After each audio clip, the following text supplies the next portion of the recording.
ठीक,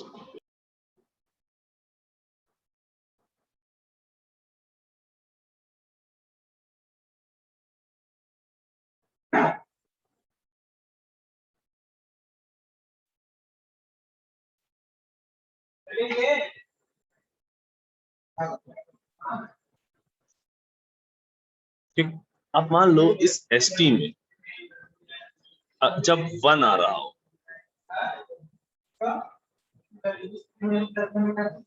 ठीक, तो 1 आ रहा है मतलब यहाँ भी S1T आ रहा होगा, मतलब यहां से क्या आ रहा होगा, AC cos 2 पाई F1T।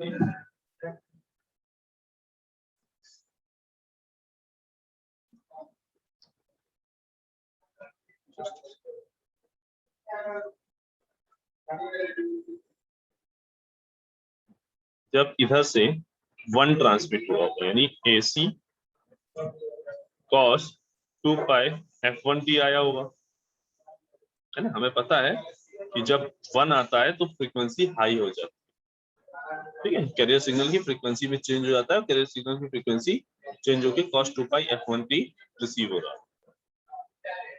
तो रिसीवर साइड पे यहाँ पे क्या मिला होगा, AC स्क्वायर cos स्क्वायर 2 पाई F1T। इसको अगर हम थोड़ा सा सॉल्व करेंगे तो ये क्या हो जाएगा, AC square by 2 1 plus cos 4 pi F1T। जब ये लो पास फिल्टर से पास होगा तो हमें मिलेगा AC स्क्वायर बाई 2।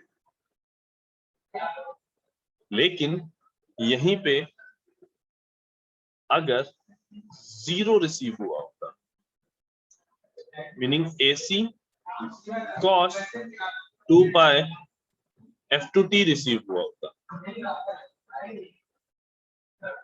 ठीक, तो तुम्हारा जो आउटपुट होता है मल्टीप्लायर का वो क्या होता है, AC स्क्वायर cos 2 पाई F1T इंटू cos 2 पाई F2T। ये है जब 1 आया होता और ये है जब 0 आया ना।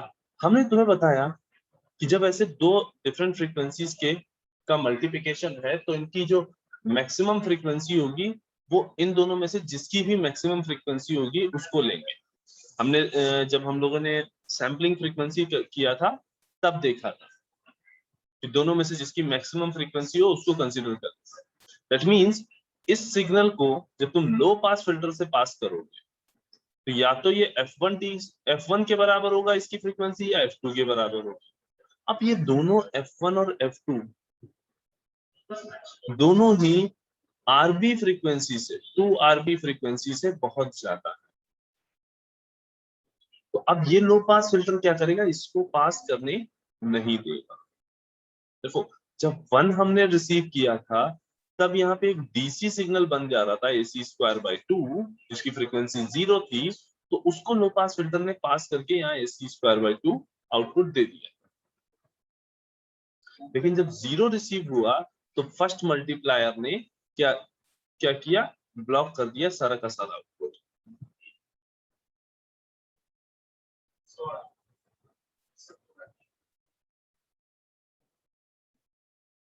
इसी तरीके से जब मल्टीप्लायर 2 पे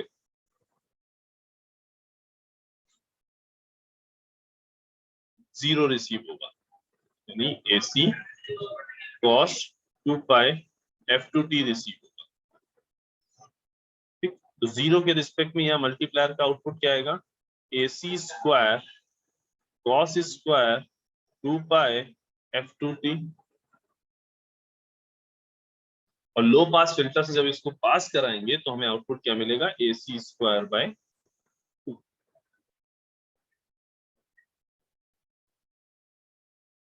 आउटपुट क्या मिलेगा, AC स्क्वायर बाय 2। फर्दर जब यहाँ पे 1 रिसीव हुआ होगा यानी AC cos 2 पाई F1T रिसीव हुआ होगा, तो यहाँ 1 पे क्या आउटपुट आया होगा मल्टीप्लायर का, AC स्क्वायर cos 2 पाई f2t इंटू cos 2 पाई f1, और आउटपुट क्या आएगा? 0। क्यों? क्योंकि लो पास फिल्टर सभी कुछ सब कुछ ब्लॉक कर देगा।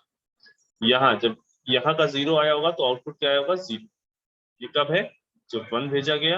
ये कब है? जब 0 भेजा गया। यहाँ ये कब है? जब 0 भेजा गया। ये कब है? जब 1 भेजा गया। इतनी बात में ये जो बीच में थोड़ी सी मैथमेटिकल कैलकुलेशन भी हो गई, इसमें किसी को कहीं से भी कोई दिक्कत?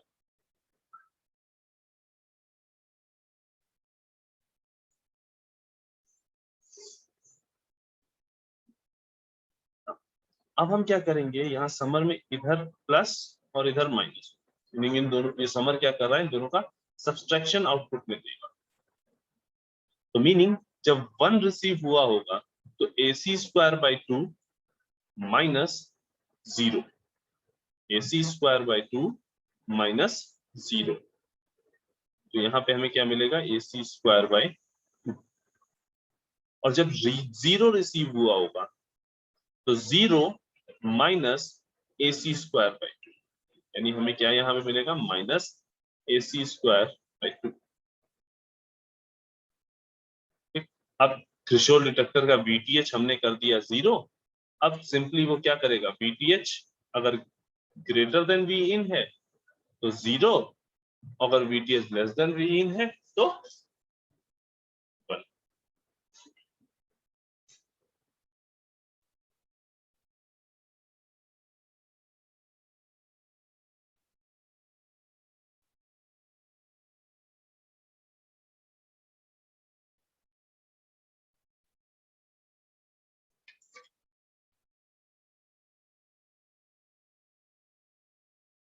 किसी को कहीं कोई दिक्कत? पूरे ब्लॉक डायग्राम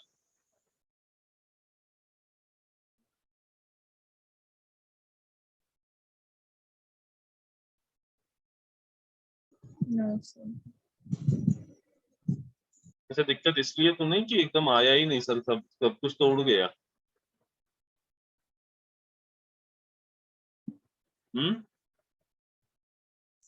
आ गया से समझ में।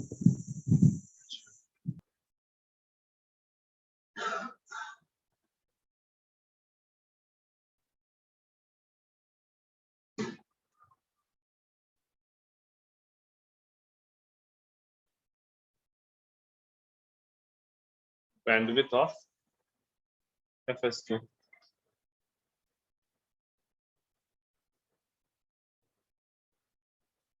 बिफोर मॉड्यूलेशन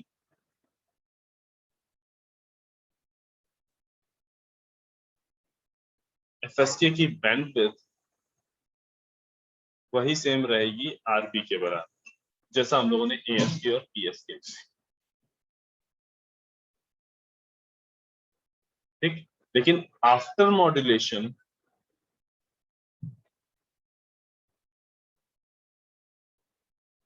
इसकी जो बैंडविड्थ होगी वो इक्वल टू होगी F1 minus F2, F1 minus F2 plus 2R, F1 minus F2 into 2R।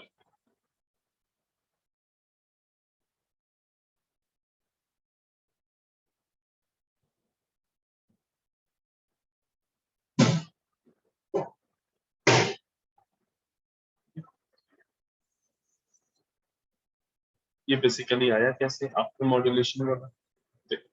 After modulation वाला देखते हैं।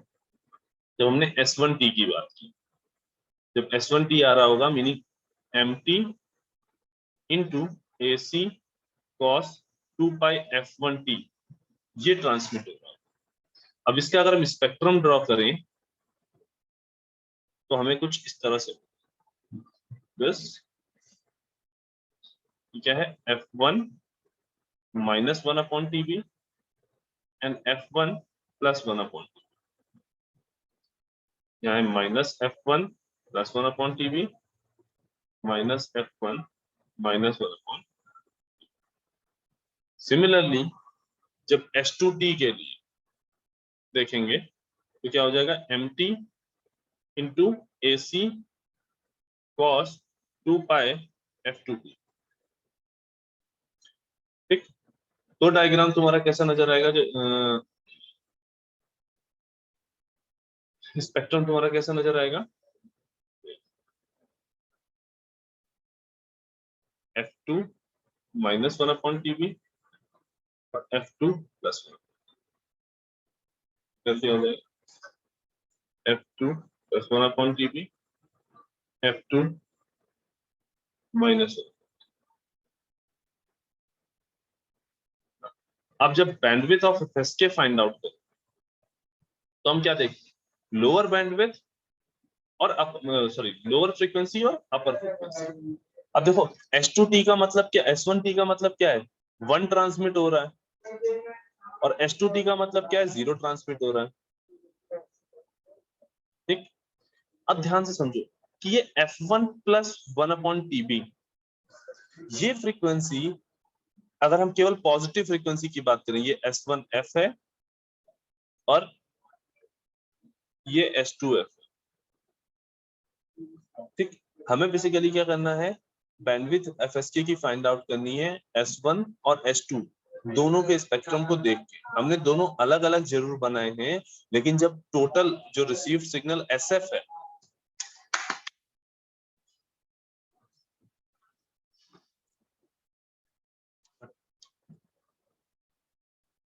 ठीक है, अगर हम SF की बात करें, ठीक, तो टोटल का मतलब क्या है, ये दोनों ही, ये वाला स्पेक्ट्रम और ये स्पेक्ट्रम, ये दोनों स्पेक्ट्रम साथ में बने।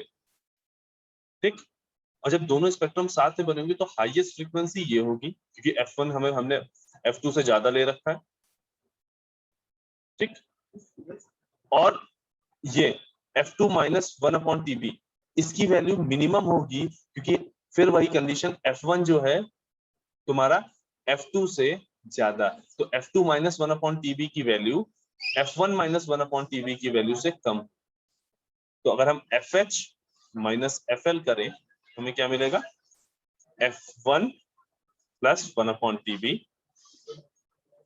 Minus F2 plus F2 minus 1/TB, which is equal to F1 minus F2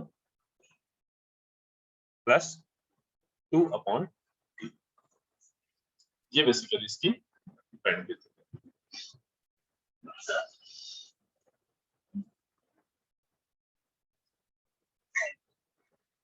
ठीक है, एनर्जी खुद से फाइंड आउट करोगे।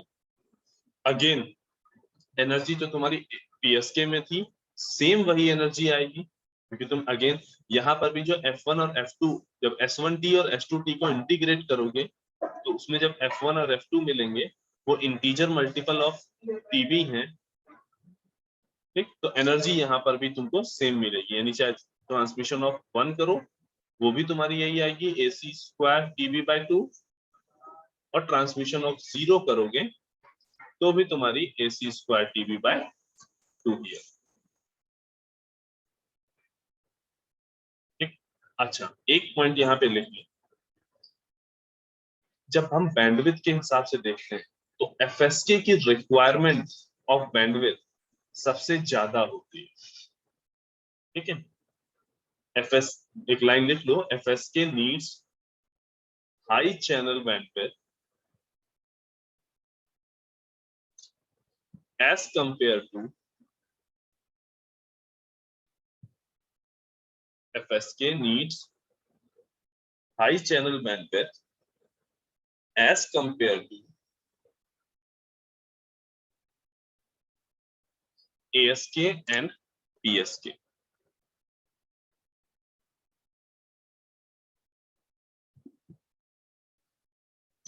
ठीक, एट लास्ट अगर ये डिस्कशन नहीं समझ में आया हो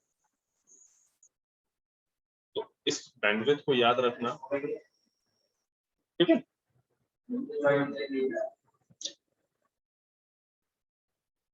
तो सभी लोग अपनी अटेंडेंस मार्क कर दो। ठीक है, और किसी को कहीं कोई डाउट कुछ दिक्कत हो तो वो क्लियर कर।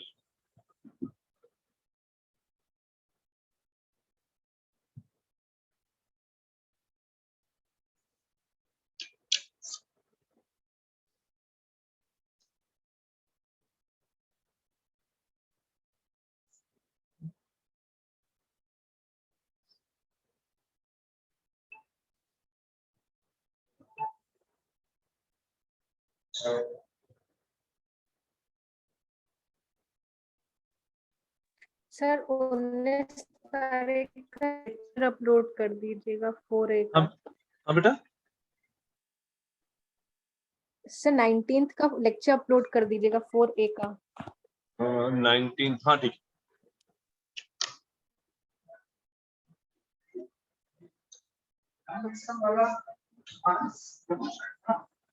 आई गेस सभी की अटेंडेंस मार्क हो गई है। No sir. हाँ कर लो।